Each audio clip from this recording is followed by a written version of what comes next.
pour l'année 2017 en matière de délinquance à Sarreguemines et alentours. Les vols sont en hausse, plus 21%. Les victimes sont les particuliers. Des chiffres à relativiser si on les compare à la Moselle. Ces vols simples ne représentent que 9% sur le département. Alizé Group SAS quitte la zone industrielle de Woestwiller. Cette société, qui à travers sa marque Graphica possède le record mondial du plus grand puzzle, va mener son expansion sur le technopôle de Forbach. La quinzaine d'employés qui préparent les commandes réalisées sur le site puzzle.fr vont profiter d'un bâtiment et d'un environnement plus adaptés. Quand le bâtiment va, tout va. Sur l'ensemble des communes de la Casque, 92 chantiers logements neufs ont été commencés en 2017. Une hausse de 46% comparativement à 2016. L'évolution est confirmée par la délivrance de permis de construire par la Casque qui a augmenté de 31%. Houndelin passe à l'ère 2.0 avec l'arrivée de la fibre optique. Ce sera la 25e commune de la Casque à en bénéficier. Le potentiel des abonnés s'élève à 1400 habitants pour 650 logements. Le marché a été cédé à SFR Altis, anciennement Numéricable. Annegrethe Kramp-Karrenbauer devient le bras droit d'Angela Merkel. Elle quitte son poste de ministre-présidente de la Sarre et part à Berlin occuper les fonctions de secrétaire générale du Parti chrétien-démocrate. Angela Merkel a déclaré se réjouir de la décision de la Sarroise à un moment où la CDU, au gouvernement depuis 12 ans, traverse une période de crise. Artak Margarian, lutteur sarregueminois, champion de France, c'est en gréco-romaine, 77 kilos qu'il a remporté le titre national samedi au championnat de France à Schildikheim. Il s'est imposé en finale après une année semée de blessures et un tableau très relevé. Twirling, compétition de haut vol à Houndelin en championnat régional de twirling bâton. Les twirleurs jouaient leur qualification pour le championnat de France. 80 sportifs de 8 clubs différents ont aligné ce week-end leurs performances techniques et artistiques.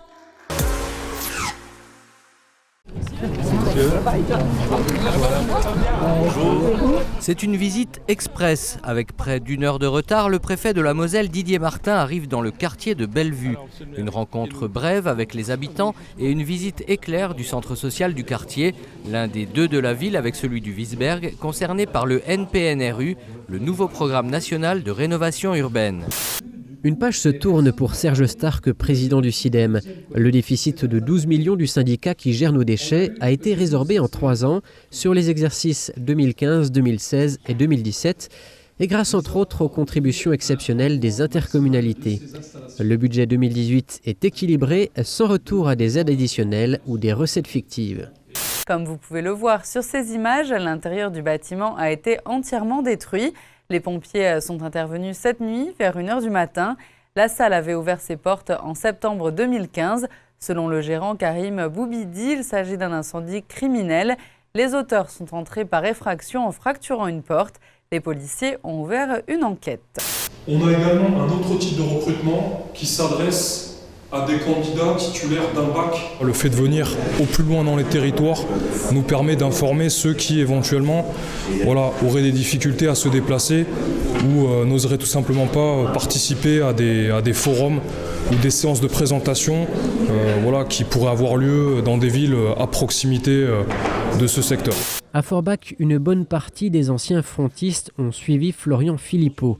Quasiment les 2/3 des membres de sa liste municipale sont désormais encartés chez les Patriotes. En Moselle, nous avons dépassé les 200 ou 204, d'après ce qu'on m'a dit, adhérents, ce qui en fait un département particulièrement dynamique, avec notamment beaucoup d'adhésions en Moselle-Est. Et je m'en réjouis parce que c'est vrai que c'est pour moi une satisfaction de voir cette fidélité à mes idées, à nos idées. En 10 ans, ils ont permis d'apporter par petites touches des améliorations dans les quartiers. Dodanes, panneaux de signalisation, une boîte à livres ou encore une prairie apicole, des projets souvent mineurs mais qui ont leur importance et qui profitent à tous. Si le rôle des conseils de quartier est simplement consultatif, donc limité, il suscite tout de même de l'intérêt. À l'heure de leur renouvellement, des nouveaux candidats viennent s'ajouter aux anciens conseillers qui souhaitent rempiler pour un nouveau mandat. De la pâtisserie à la carrosserie, il n'y a qu'un pas. Quand l'un garnit les choux, l'autre soude la ferraille. Toute la matinée, les étudiants en CAP font la démonstration de leurs compétences. Au mois d'avril, un projet de loi sur la réforme de l'apprentissage sera présenté au Conseil des ministres. Une nouvelle très bien accueillie par le chef d'établissement qui espère, par cette réforme, redonner à l'apprentissage ses lettres de noblesse. Et encore un grand merci à vous d'être là et bonne marche de protestation. En guise de char, un Citroën Jumper et en tête de cortège, le président du carnaval d'antan en costume noir en signe de deuil. Selon lui, salle des fêtes ou pas, cette cavalcade devait avoir lieu.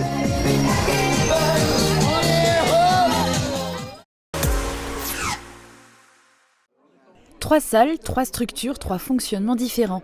À Sarreguemines, la ville programme la saison culturelle. Elle est préparée sous une forme collégiale, en l'occurrence le directeur du service culturel, son adjointe, moi-même, avec le conseil et l'expertise parfois dans des domaines très spécifiques comme la danse contemporaine ou la danse classique ou le théâtre, de personnes tierces, de professeurs du conservatoire ou de personnes qui sont extrêmement passionnées et qui connaissent sur le bout des doigts un certain nombre d'artistes.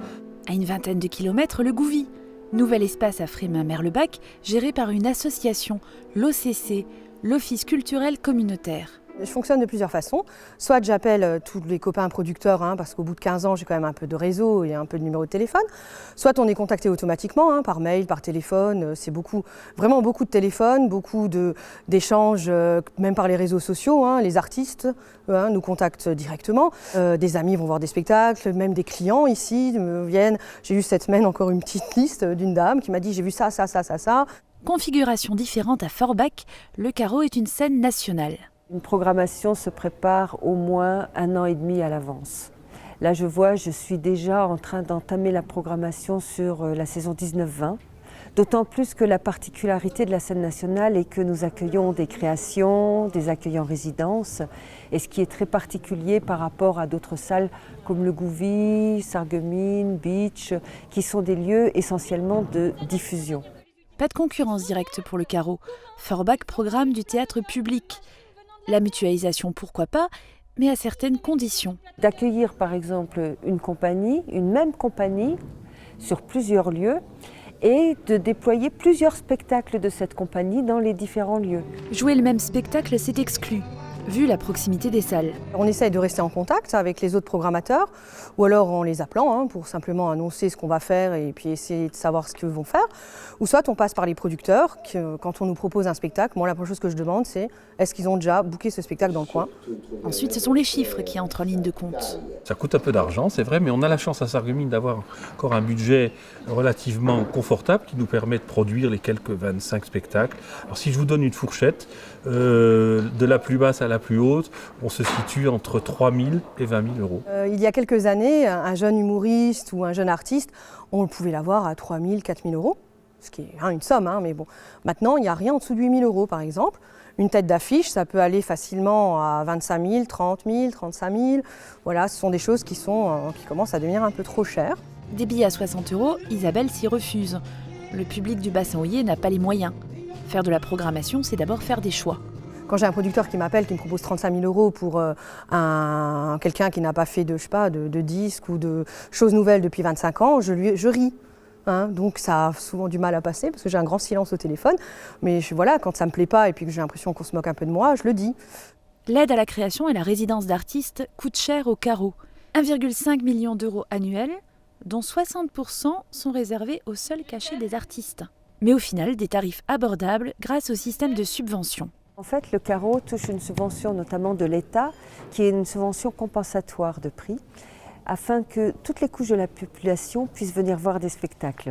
Ainsi, en faisant un prix à 22 euros, c'est l'État qui compense justement le complément de la place pour pouvoir amortir sur les spectacles qu'on accueille, pour que le plus grand nombre puisse se rendre au spectacle.